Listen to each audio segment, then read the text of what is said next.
Assalamu alaikum. Welcome back to my channel, our channel. So, thanks for watching again. Wait. Hello. So today we have an important topic to talk to you about the food. The food. النهارده هنعمل اكل. هو هيعمل لي اكل بس طبعا هنروح نشتري حاجات.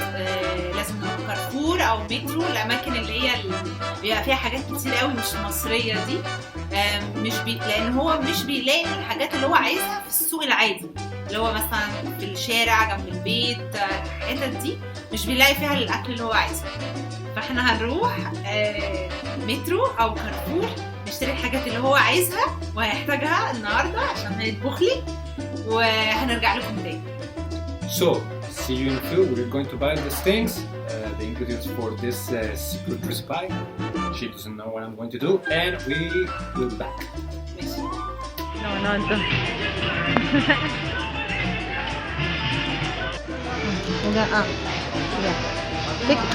Yeah. Chini? Yeah. Oh yeah. It's not metro pasta sauce.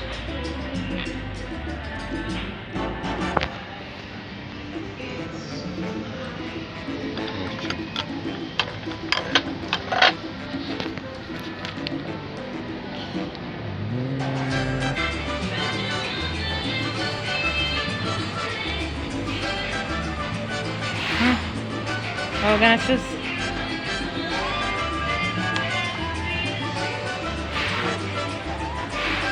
This one. I like this paper.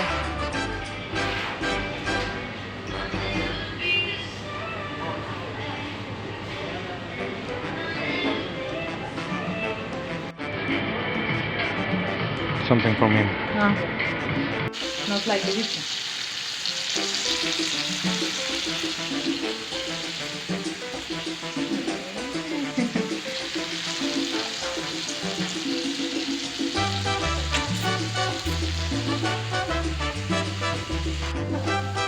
Now it's at the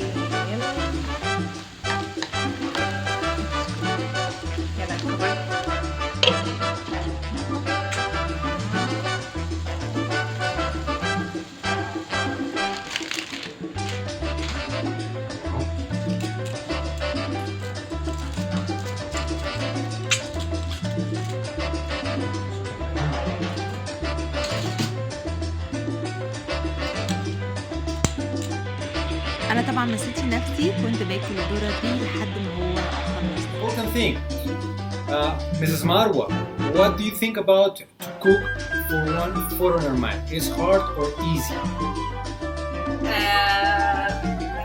ماشي. هو الموضوع صعب عشان لما باجي اعمله الاكل ما بيبقاش عايز زيت، ما بيبقاش عايز ملح، ما بيبقاش عايز دهون خالص، والتوابل السبايسز دي مش بيكون حاببها خالص، ما بيبقاش عايزها.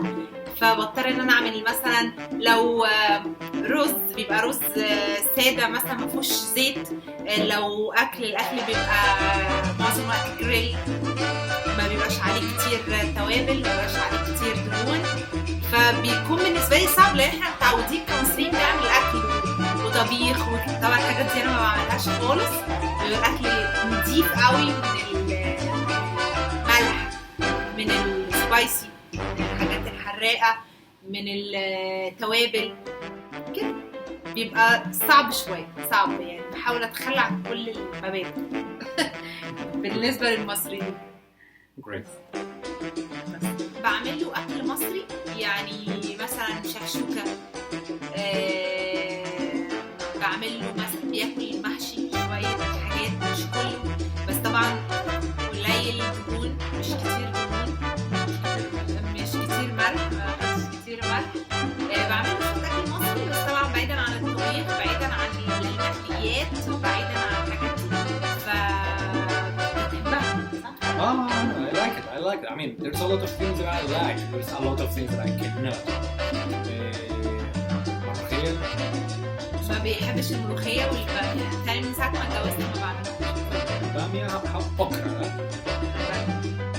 For me, for example, it's full of spices. It's too much. And especially because of the red sauce. Something that the sauce here used to have a lot of spices. As she said, a lot of spices, a lot of things that annoying. To be honest, my mouth is like an explosion of taste. It's not only one thing. Even I don't understand what I'm eating. يعني هو دلوقتي بيعلق على البامية بس هو يعني هو عنده خلفية برضو ان الريد صوص موجود في كل الأكل. So, okay, so how was for you the experience with my own pasta? Pasta. حلو، الأكل كان حلو خفيف، بس عشان أنا كنت سمك والجمبري كان خفيف مفيهوش توابل مفيهوش أي حاجة خالص تقريبا، شوية توم ليمون فلفل أسود بس، حاجات بسيطة جدا. المكرونة كان كده، والصوص بقى هو اللي كان تحفة. صوص الريد صوص اللي هو عمله كان حلو جدا، يعني كان حلو بجد انبسطت جدا. That's it. Thank you very much, my friends, to watch our video today. You watch it our other content. نشوفكم في الفيديو الجاي. See you soon. Boom.